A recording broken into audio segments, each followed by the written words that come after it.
Hello. Okay, so it's 12 o'clock sharp. We will start with the lunch break, edition 3. De lunch break is een platform dat eender welke taal of visie uitnodigt om te participeren. And I will switch from language to Dutch because I don't want to exclude a voice in Dutch or English or Korean or whatever. So anyone is able to grab a moment and raise a question in their specific way. The first ones to raise their questions is Emma Nuchelmans en Sophie Goossens. Emma en Sophie, ik praat nu in het Engels even af en toe, maar jullie spreken uiteraard in het Nederlands als jullie dat wensen, of beeldend, of zoals jullie willen.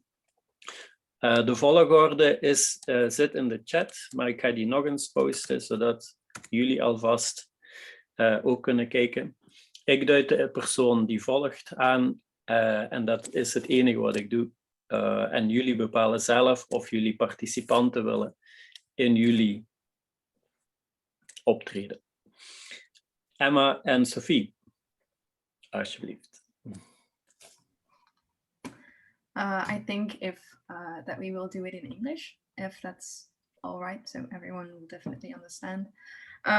First of all, we want to address some things that we have encountered with, because we of course are both enrolled in an art school at this moment, and in probably like around December last year, we encountered each other and started working together in different forms of art. And we realized that this was a collaboration that we wanted to keep going strongly. However, we also, because of this, realized that within the art schools, that us being from different disciplines within the art school, it sometimes there were boundaries that made it more difficult to work together within this art school. So we both had many ideas for the future, many opportunities to work together. However, this wasn't always the easiest to do because of the boundaries set within the art school. And this, well, we were very certain that we wanted to keep it going, so we persevered very strongly, and we kept on introducing this subject to teachers and other people that were actively working with us on our respective master projects, which we are now still working on. And because of our perseverance and our we wanted, and because of the fact that we really wanted to pursue this, it eventually worked out, and we were able to combine our respective masters. But we do think that this raises, well, this really made us aware of these set boundaries, and it raises a question with us. Sophie, if you might want to maybe.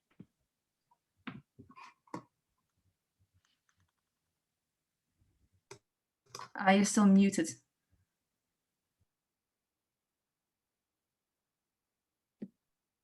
Sophie, can you unmute yourself? Wait. Oopsie. So yeah, we have a question for you, and it's why do you feel the need to create boundaries within an art school? Where lies the urge to separate rather than to merge the disciplines? What's your opinion about that? Can I say something? I would say that you'll find that to be much more of a Belgian phenomenon than, say, in the US or in the Netherlands or Germany, where departments interchange quite often, both in studio visits with different faculty, but also collaborations where you'll see, let's say, the typography department collaborating with the jewelry department. Because most art schools, you have 2 years of foundation, so everybody has exactly the same training. And then you go into majoring, so there's more of an understanding of how design relates to art, or how ceramics or jewelry relate to sculpture or painting. And I think it's something that for some reason, the understanding of collaborations, either with artists and designers or departments, hasn't fully developed within at least the Flemish educational system. It's something that when I was at KASK doing my master's, that I had to basically debate every time I had a studio visit as to why I was bothering to collaborate, because therefore the work isn't then mine. So they were saying if I collaborate as a designer with an artist or another designer, I lose authorship. So there's I think a big misunderstanding as to what collaboration is.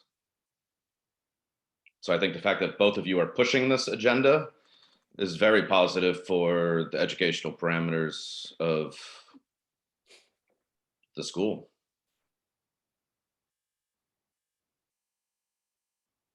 I'm not sure if it is only Belgian, but that on its own is maybe a good question for next time. Is it only Belgium, this fear of opening up? I don't know for sure if it's only this 2-year gatherness of all forms, because even when you don't have these 2 years, it could relate to a sort of openness to other opinions, not per se of knowledge, but just to be able to connect and not necessarily be able to know. Yeah. So out of curiosity, it would already be a good step to just connect and connect disciplines and people. Very much agree.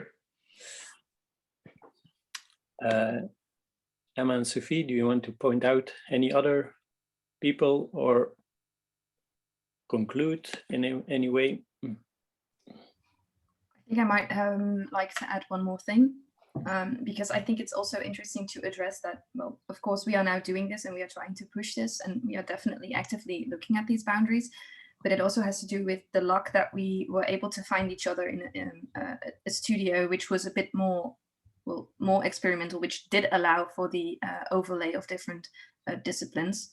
But I do also think that if we were not to have found this really interesting collaboration between the two of us, we would have never even stumbled upon these boundaries, because they are so set in stone, which is also something I think is really interesting to I really wanted to just reiterate that. I think that's all.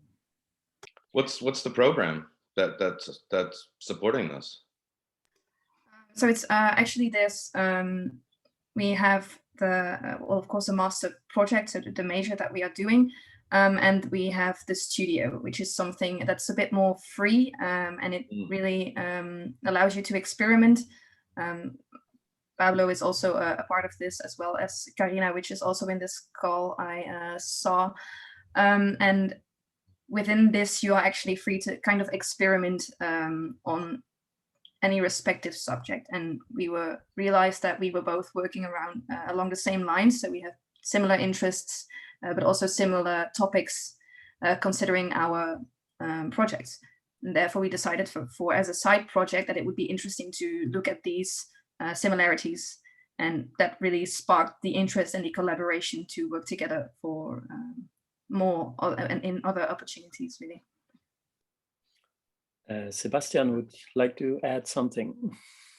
Yeah, I had both a comment and a question. I start with the comment first. I think to a certain point, we could even be more radical with what we mean with borders or separations, because I could even say it just comes from how Western types of thinking work, right? Like there's all this compartmentalization. And then, of course, to me, a question is always like, why do art students should just break the boundaries with design students? Like, why not also in that case, like have contact with science students, with political students, with sociological students? I think because they would benefit from that contact, and the other disciplines as well. But of course, that's when you start running into even more difficult barriers, because universities love to have everything also very compartmentalized in general. And my question would just be, I would like to hear like a very, very concrete example of how did you experience one of these barriers, like in a particular moment, how did it become an obstacle for a particular intention or project?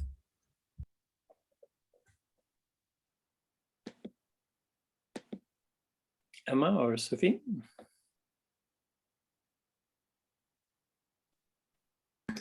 I think mainly when we stumbled upon it was, well, we were both doing a different major, technically speaking. We both major in the same general brand, but these are, again, compartmentalized in, for example, interaction and motion design, graphic design, image thinking, and there's a few others. And we both have two different ones. But because of the collaboration we had in the studio, we really actually decided and start talking about the fact that we wanted to combine our respective majors and make it one collaborative project. However, because of, we also proposed this to some teachers, and first of all, the answer was no. First, it would have been possible if we had done it immediately at the beginning of the year, but we didn't really know each other then, so it was for us not an option. And then we kept talking, and we really saw it as something that had to happen, that wasn't really another option. So we kept on proposing it and kept on proposing it, and well, it now has been made possible in a way. So there's still separation because of rules in the art school, technical issues, you could call them, but they're not really issues in the way that we can now do what we want to do, generally, of course, with some limits. But I think that's the moment that we really stumbled upon it, when we said we really want to do this together, and the immediate answer was just, no, it's not possible. And then really late in the year, they decided because they saw it, there was really, we just came together, there was no other option. That's the moment that they said, okay, we're going to have to make this work because you are pursuing it this hardly. And I think that's the moment we really stumbled upon it. Yeah, but that's a very important point, Emma, because in a way, what you guys did should be indeed, it shouldn't even have to be addressed.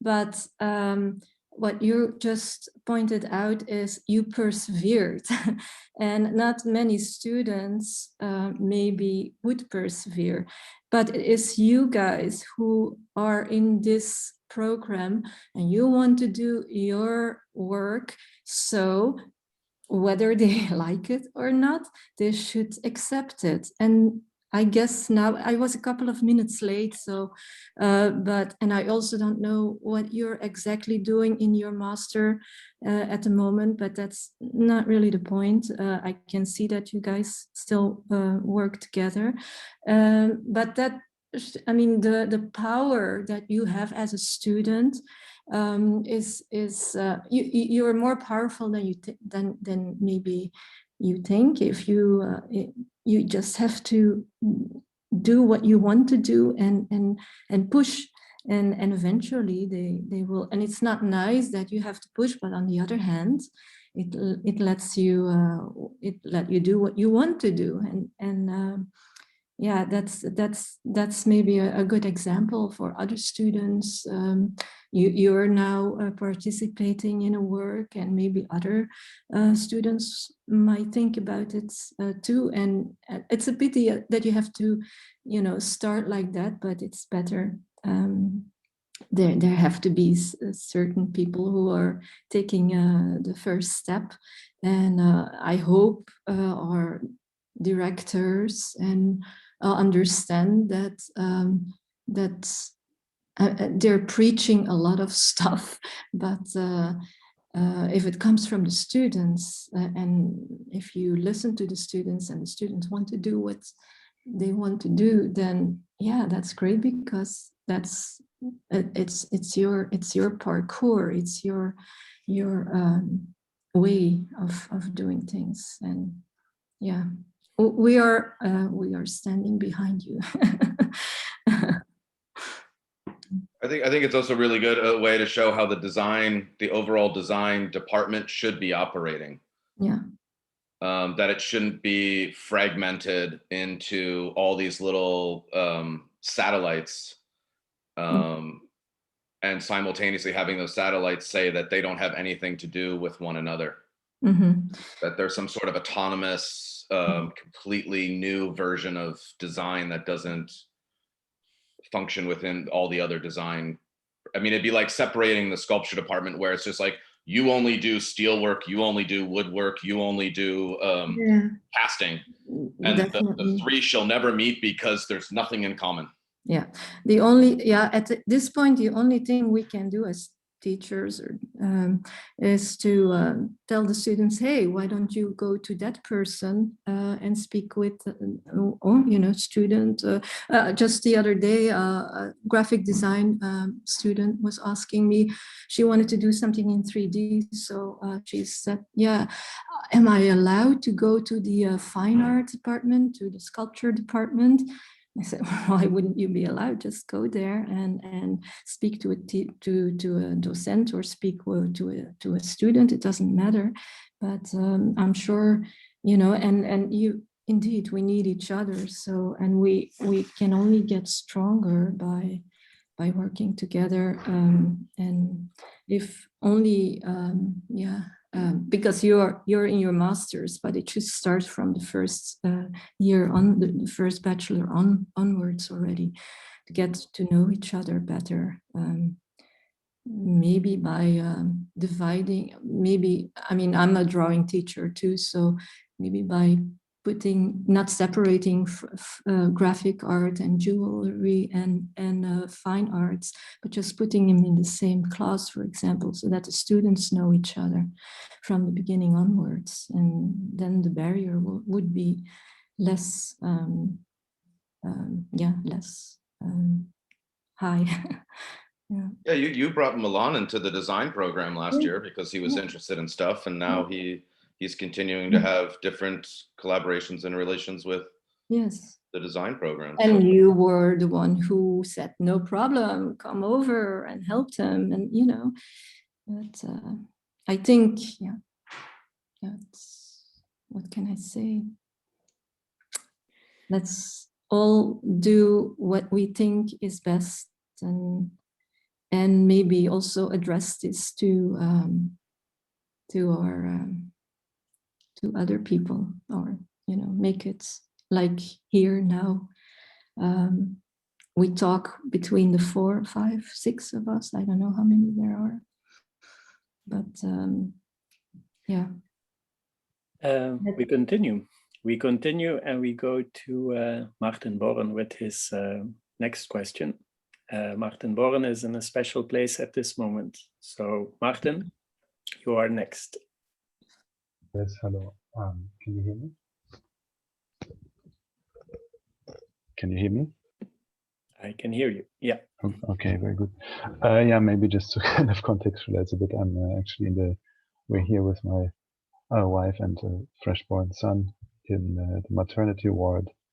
And at the end of this meeting, our son will be 36 hours old. So you encounter me at my most unwashed in a long time, and I hope you will apologize that my thoughts here are a little bit like extempore. So, but I actually just wrote to Pablo because I was supposed to be in a later slot that I could maybe pick up on the discussion that just happened or follow up on it. My background, as I understand many of yours background, is not in the arts, like the fine arts, but in design and spatial practice. And so now lately I've been more moving to curatorial practice. I'm doing both kind of at the same time, and in that I'm particularly taking care as a program curator of a residency here in Helsinki, Finland. And that is now this year for the first time a post-disciplinary, like nominally a post-disciplinary residency for spatial practice. And I'm borrowing this term spatial practice from, well, among others, Markus Miesen, who have used them with a kind of prefix of critical spatial practice. I take a bit away the critical because I want to be sure that it's not just a discursive program that we're working on, but that, and this is maybe the thing that I wanted to provide for today, that, and I actually my question might just be one to you, where I would be very happy to hear your opinion about it. So I've been now working for some short time with a pair of kind of markers for myself to try and understand maybe more directions of work that that qualify maybe the spatial practice domain at this moment, and that and by that I mean particularly the kind of increasing, as I observe anyway, the increasing, let's say, inclination in the field toward discursive practice as being like conceptual work, meaning also in plain words written, like language-based explorations, and then on the other side, material, like space-based explorations, space-time-based explorations. Of course, text is then also that, and there's codifications happening on the other side.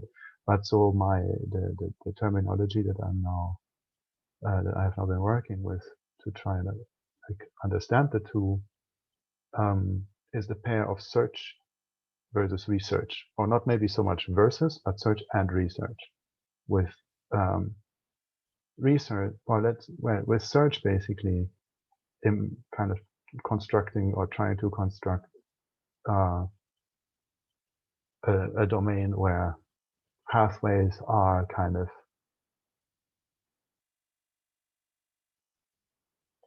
the approach to pathways is maybe a more kind of receiving one, whereas in research, where that of course also happens, is more a kind of potentially oriented one, if that makes sense.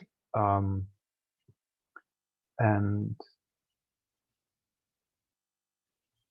in that sense, as a question to art schools or the art school, or what schools can be, or what can be a school, with this residency program, also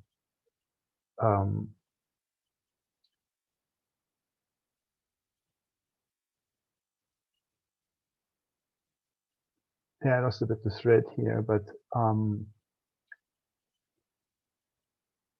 I think we're at a point where there's a structural change. I mean, I think we're all observers to a structural change at this point. And I think one thing that is really for me interesting is like, how do we now at this point activate those both things at the same time? Because I feel like what anyway, and you may, I understand you work in the academy, like in the academy, that on the side across Europe anyway, the formalization of also art practices, or particularly art practices, or like the quantifying art education and so forth has been a very strong one. And I think that, and now I'm coming back to the thread that I lost, to create spaces of indeterminacy, like spaces of the unknown, not necessarily, well, to some extent also of unknowing. I don't know maybe too much about that practice, but of the unknown as, so to speak, receptacles, if I pick up on the same term as making search a motion of receiving. So those spaces as receptacles to, well, whatever the new is, whatever the coming is, whatever the future is. There's a very nice theory that I've been kind of, that has burned itself a bit into my mind, is the conception of preemptive futures, that I think was, I'm not sure if that's the original coining of Masumi, or if that is by Avanesian and Malik, Sohail Malik, but that speaks about our future having been reversed by the sense of a certain kind of a pairing of technologies of representation with a kind of robust delivery framework on the logistics side, so that we basically already know what's going to come at us because we ordered it into the future, or we ordered it from the future, so that we basically only encounter things we already know because we already laid them out there. So I think for me, in order to think a future, in order to even have a future in a sense, spaces of indeterminacy are incredibly important. And that to me speaks, if we now maybe to conclude, if we now speak about what the art school is, or what art schools can be, or what can be art school, that the task that I might find most interesting at this moment is the progressive and iterative and somewhat like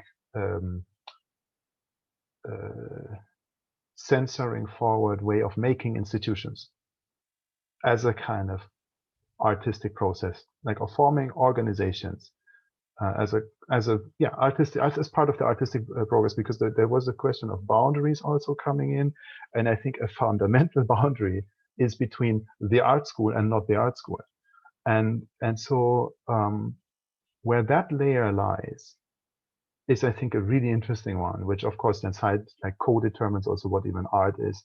And I think, just to say that also, I think that there is a particular coordinate for art that is different than other things we do.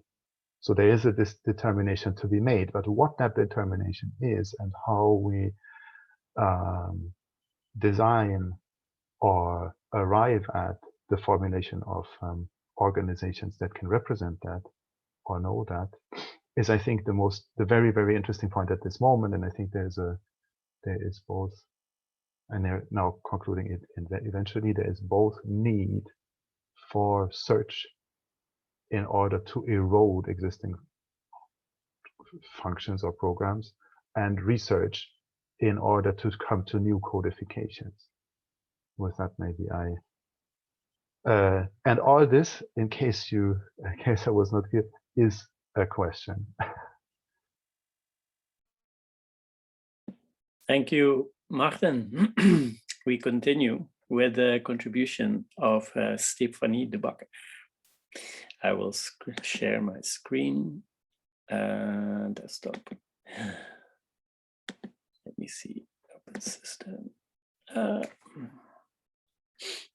I hope I can still, yeah. Hello. Wait, later, wait. We will first intervene with Emre Bektaş before we go into Stefanie De Bakker. Emre, it's your turn. Hello.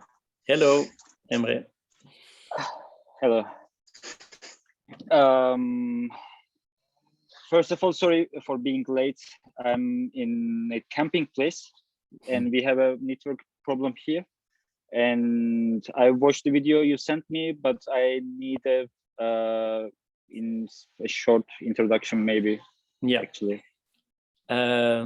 We are here to gather voices, different opinions, and formulate it in the form of a question. And the questions we raise towards the art school, and we research by doing so what the essence is of an art school. So perhaps you have a question to raise at your art school or art schools in general.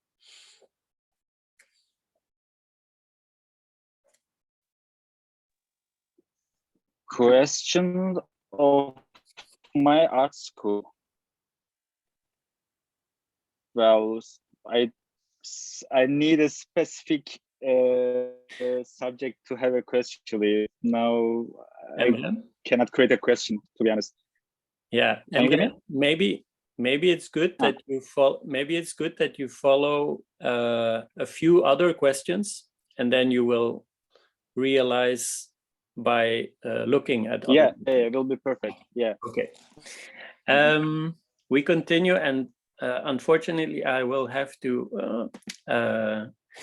restart because I need to share. Let's see. I will try and share my screen. Okay. Am I sharing my screen? Yeah. Yeah. Okay.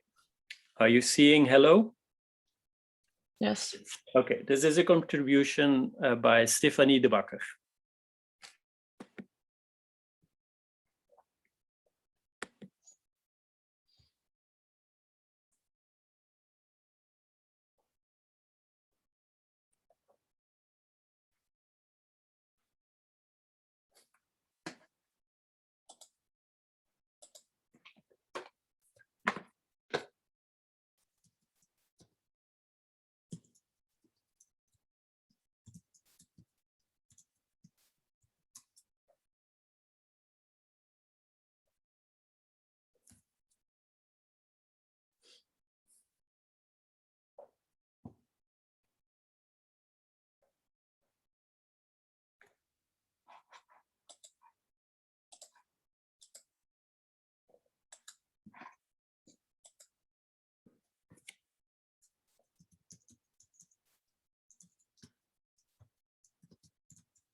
Thank you, Stefanie. We go now live to Elke Cuppens and Stef Lemmens.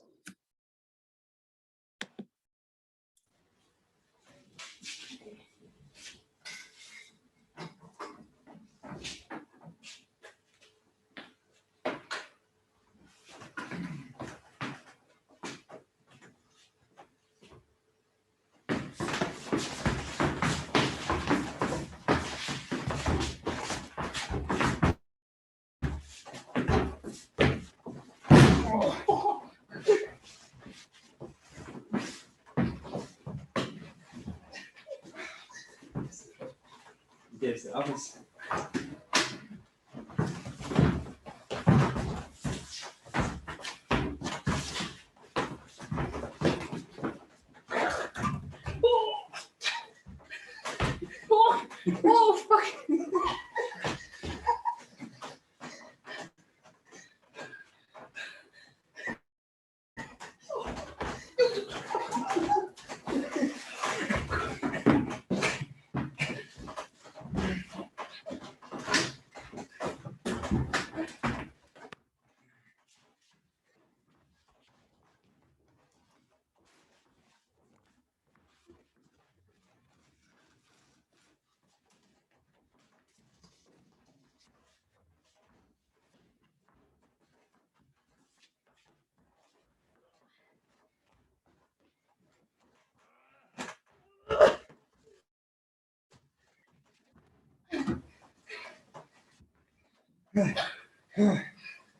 Oh, I'm lost.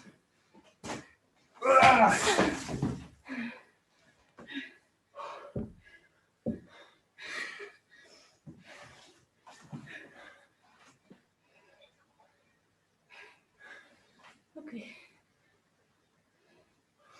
So this was our struggle with the school system.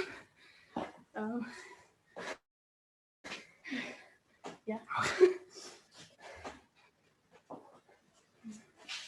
It hurts sometimes. But,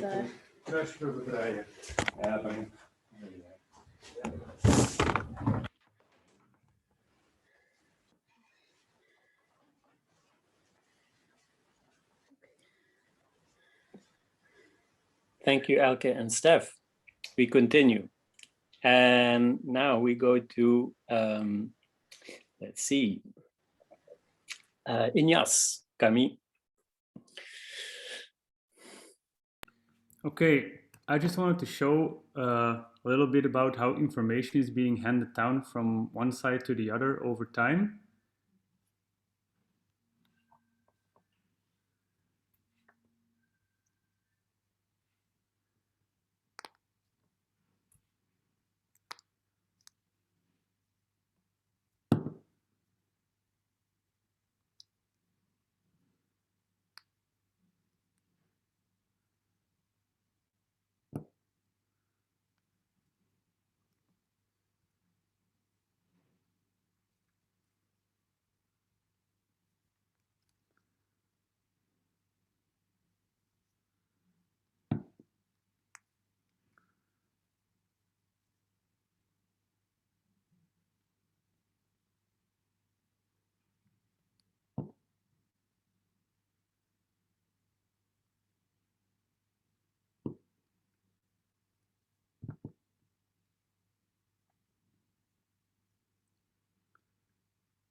I prefer this stuff, and I think most of it I learned outside of art school. That's basically it. Thank you, Ignace. We continue and we go to Simon Davies. Hi, Pablo. Hello, everyone.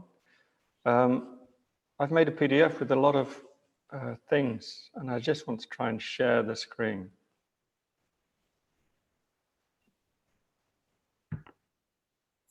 Can I share that, Pablo, myself? Yes, wait, do I need to?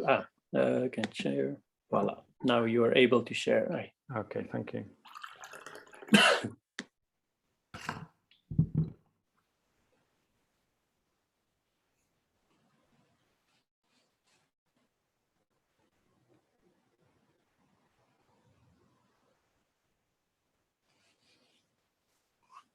Do you all see my screen? We do, yes. Okay. Okay, so this is my presentation. It's quite a lot, I think, but I'll try and do it as quickly as possible. It's called Too Cool for School, 24 more or less random provocations for art and design schools. Let's give our students a diploma on the very first day of school. Let's acknowledge that our students will, in one way or another, contribute to the tsunamis of signs, images, and logos, flooding rural, civic, public, and natural spaces, as well as landscapes. Even though different in terms of energy, garbage and marks nevertheless result from the same soiling gesture, from the same intention to appropriate. Let's stop forcing art and design students to write about art and design at the expense of doing it. Let's tell our students, however radical your message is as an artist, you are doing it through self-expression. the central dominant ideology of modern capitalism. And by doing that, you're actually far from questioning the monster and pulling the monster down, you're feeding the monster. Let's stop grading students. Let's refuse the idea of competency-based education and repeat to ourselves that market success is not an innocent and neutral regulator of the social recognition of competences. Let's help students have an agenda which is not determined by their success as students or as artists and designers. Let's teach how the poor image is no longer about the real thing, the originary original. Instead, it is about its own real conditions of existence, about swarm circulation, digital dispersion, fractured and flexible temporalities. It is about defiance and appropriation, just as it is about conformism and exploitation. In short, it is about reality. Let's declientalize the relationship between teachers and students. Let's force the managers of our schools to realize that intelligent life flourishes most in the diversity of those unmanaged spaces that are outside efficiency. Let's admit that capitalism is a barrier to a really inclusive educational system. Let's defend the culture of the image and question the cult of the text. Let's abolish the managerial culture of mistrust, manipulation, and surveillance. Let's talk about the reality of the socio-economic condition and how it is camouflaged by the decorative glorification of the inevitable. Let's encourage students to learn things which we cannot teach them. Let's discuss whether our disciplines are able to respond to the SOS which is increasingly raised by the ecological crisis of the natural and cultural environment. Let's stop testing students. Let's openly question the influence of marketing and public relations and its bastard form of humiliated repetition in the public and cultural sectors. Let's democratize the relationship between teachers and managers. Let's tell students that both artists and designers must come to reflect upon the functions they serve and on the potentially hazardous implications of those functions. Let's all stop using the term creative industries. It is a brand burned into the fattened rump of art and design by neoliberal economists. It destroys the very idea of culture by transforming it into a market and its products into commodities. Let's refuse to use or to teach the vocabulary of managerial ideology. Let's pay students to study. Let's reassure students by telling them that the ultimate hidden truth of the world is that it is something we make, and we could just as easily make differently. That was it. Thank you, Simon. We continue and go to Lemmens. Are you there still, Dimfy? Where are you? Ah, Dimfy left. Ah, okay, we continue. We go to Silvia, Adriana, Hulshof. Well, hello, everybody. I would like to read a poem that I got inspired by. Okay, the title is Artist. I don't mind being the non-essential. Even a child takes its mother for granted. It does not run back to its mother until it's hurt. Nobody first thinks of water when they arrive at an exquisite dinner party, until they are choking. I don't mind being the non-essential. Knowing you will come looking when the things are broken and nothing else works. Art is non-essential until it's not. That was it. Thank you, Silvia. We go now to a contribution by Diogo Rinaldi. I will share my screen.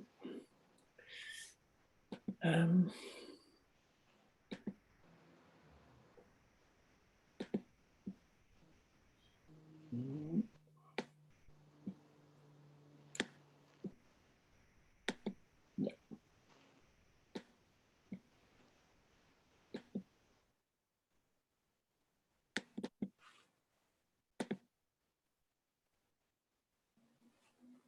Pablo, how are you? Here are some questions I put together.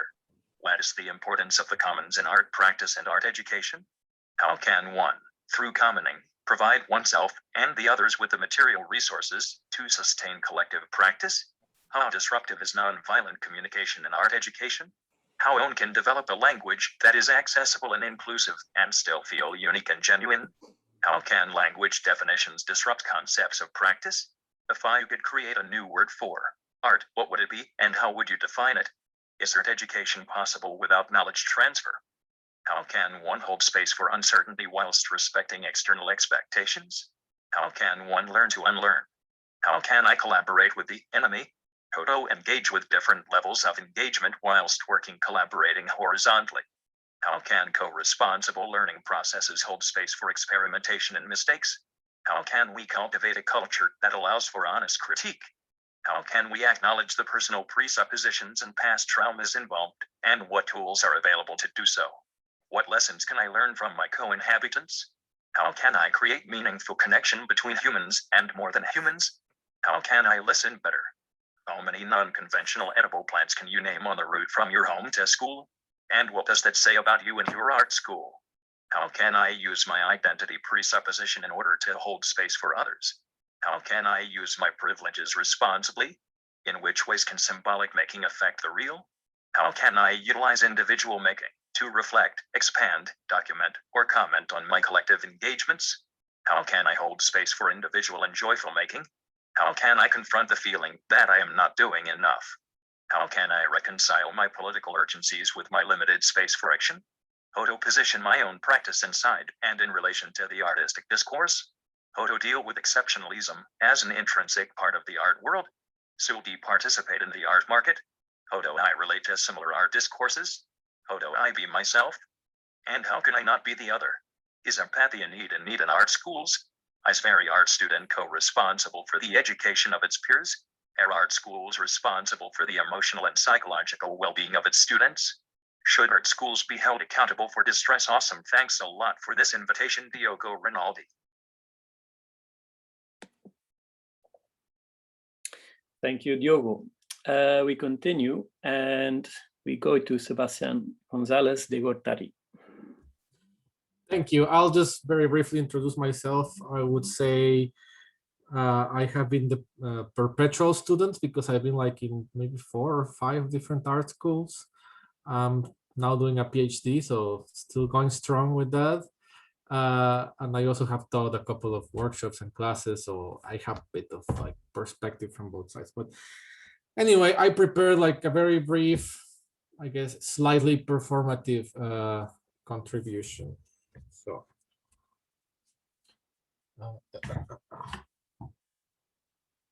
yeah, how to be extremely practical.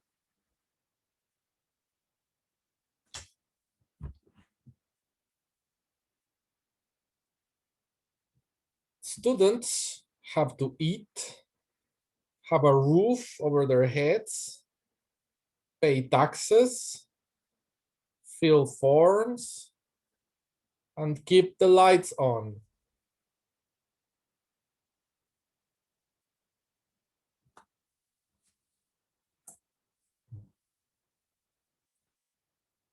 How can students acquire the tools to navigate late capitalism, fortress Europa, austerity, climate change, rising fascism, fucking crypto art?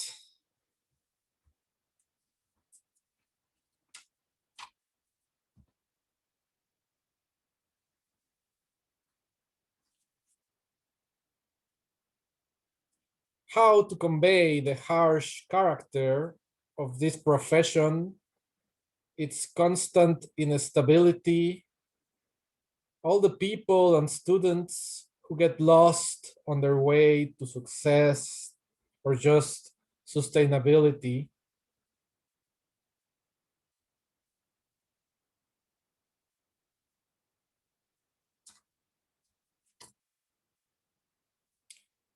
how to condense into 3 or 4 years what takes a lifetime.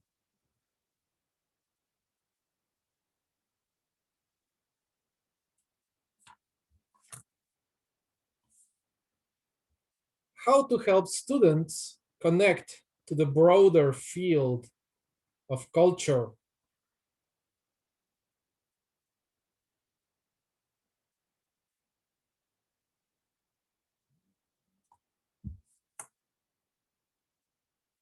How to disassemble and redesign a moving car. That's it. Thank you, Sebastián. Perhaps Emre Bektaş, you have been following? Yes, I've been following and I got it now, but I will probably need some time to create the questions, but something came in my mind, just a question, you know, how to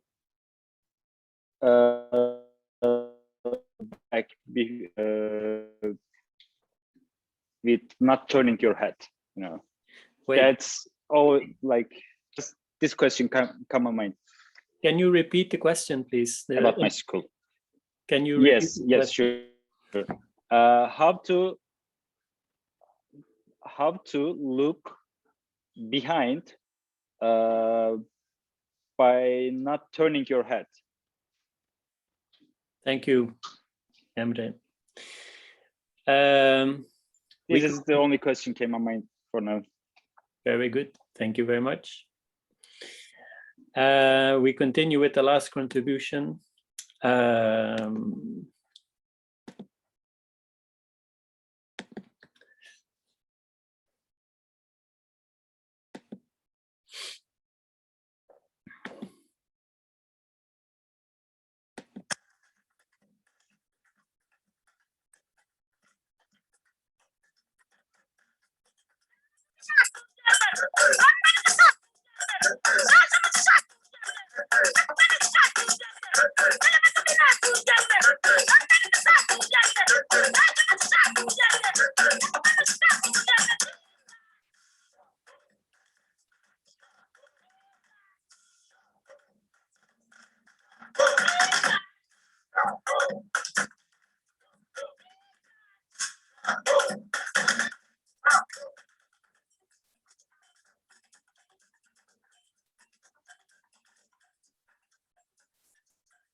Ça c'est Fulu Miziki. Yango.